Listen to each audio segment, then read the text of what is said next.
9 News Plus weather, sponsored by Carrier Colorado. The future of home comfort is here.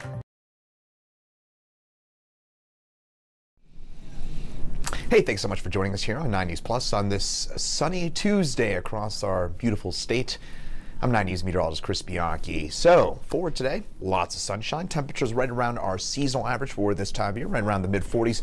Tomorrow night, could get a little burst of snow in here after dark, and especially for the high country. I think travel will be very tricky for tomorrow night after dark. So overnight tomorrow into your Thursday morning, that's when we could see some slick conditions for us into the higher terrain. But in the meantime, for today, lots, and I mean lots of sunshine overhead. Not a cloud to be found as you look out from Lookout Mountain.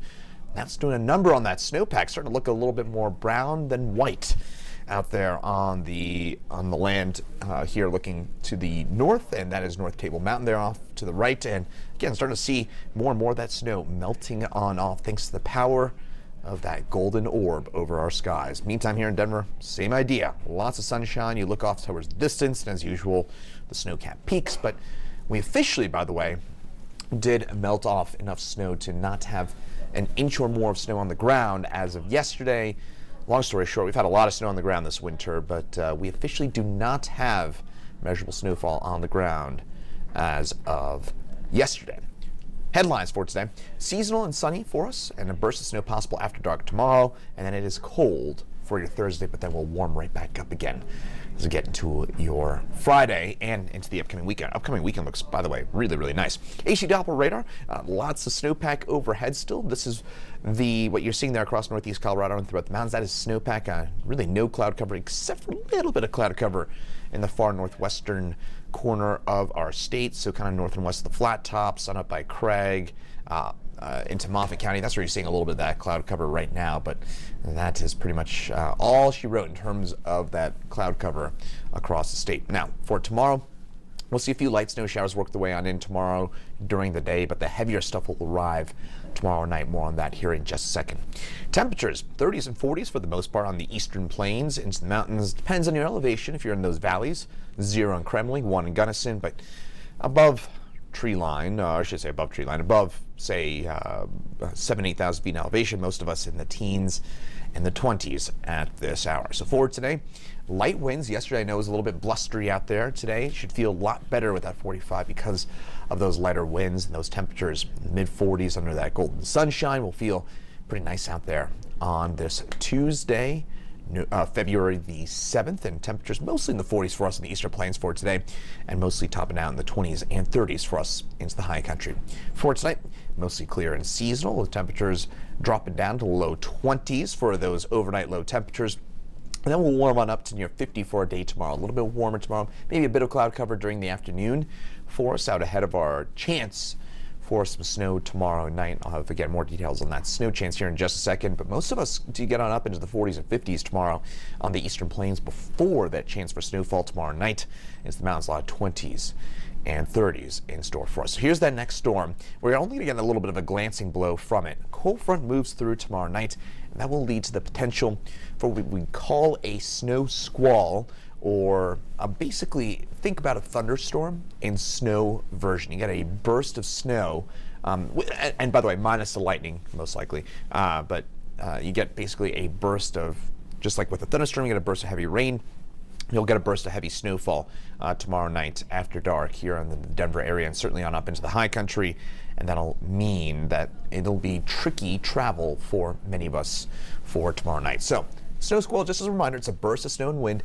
It can take visibility from perfect to under even a quarter mile in the blink of an eye. So it makes travel very difficult. Just keep in mind, if you're traveling tomorrow night, especially longer distances, you're, say, heading through the mountains, you're maybe traveling from Denver to Colorado Springs or vice versa, I-70 East out of Denver tomorrow night, try and get that done earlier in the day tomorrow. If you can get that drive done during the day part hours tomorrow, you'll be okay. It's after dark tomorrow where I do think we have the potential for these snow squalls.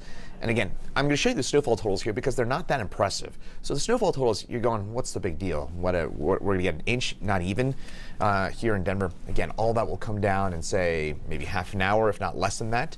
And that will make visibility very tricky for a short period of time in the mountains. Widespread 3 to 6 inches plus along and north of I-70, south of I-70 lower totals. Meantime, here in the metro area, again, overall light totals. So we get a dusting to maybe an inch of snow, but it will come down very quickly for us tomorrow night. Otherwise, 7-day forecast. It's beautiful. We're going to be near 60 on your Saturday, so beautiful, beautiful weather coming up on your Saturday afternoon. Temperatures in the 30s for a high on your Thursday, so we do get that big cool down behind that front. That'll prompt some of those snow squalls tomorrow night. Then Thursday, we are looking at temperatures mostly in the 30s, and then we warm on up into the 40s, near 50 for your Friday, and then near 60 for your Saturday, cooling back down for Sunday, Monday, and Tuesday next week. It does look like next week trending a bit more active. So let's end, or kind of round things out here on a more positive note. I mean, not that that was too negative, but 6 p.m. sunsets are getting very, very close. We are now about a month away from those official 6 p.m. sunsets, but we're going to get kind of what we term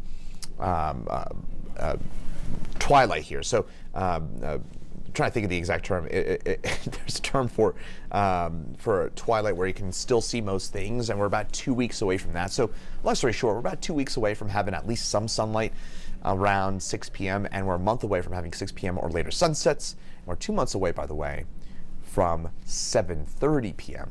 or later sunsets. So we're getting close here, folks. We're making a pretty good dent here on those. We're past the worst of it, right?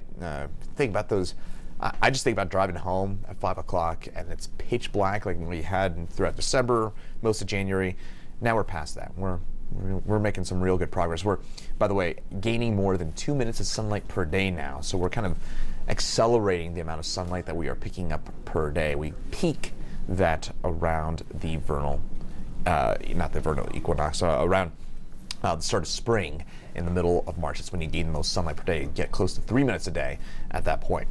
Meantime, another thing, I mentioned this at the start, where we officially do not have any measurable snow on the ground. We had 35 to 38 days going from late December until the start of the month where we had at least 1 inch or more of snow on the ground officially as measured at DIA, and we had 18 consecutive days, but that streak snapped as of yesterday. So long story short, we're making a pretty good dent in terms of melting off that snowpack. 6 p.m. or later sunsets, we're not far away from those. We're about a month away from that. And then the overall weather forecast for today, pretty nice out there. It should feel much more pleasant than yesterday. We actually got up into the 40s yesterday as well, but yesterday was kind of cloudy. It was breezy. It was windy at times, so not a particularly pleasant day yesterday. Today, a lot more pleasant than yesterday. Tomorrow, for the most part, will be okay. It's after dark where we do get a front that moves its way on through that could put down a quick burst of snow after dark, and then by Thursday, it's a cold day, but it's one cold day, and it's not anything like what we had last month. And then by Friday, Saturday, and Sunday, beautiful weekend ahead. Make those outdoor plans because it is going to look absolutely gorgeous out there. And then it does look like it'll turn a bit more active for the back half of next week. But that's a long ways out, and that can also change, of course. Meteorologist Greg Perez is putting on his makeup somewhere over there. Fun fact, we put on makeup here. I'm sure a lot of you knew that already, so we don't get the glow off of our faces, but you didn't need to know that. He's doing his makeup over there, and I just mostly wanted to call him out for that. He'll be on at 9 News at noon and here on 9 News Plus at 2 p.m. Then Chief Meteorologist Kathy Sabin's in at 4 and 5. Then Meteorologist Lauren Robinson will be on at 6, 9, and 10 tonight on the 9 News Family Network. Once again, I'm Meteorologist Chris Bianchi. Thanks for joining us here on 9 News Plus, and have a great rest of your Tuesday.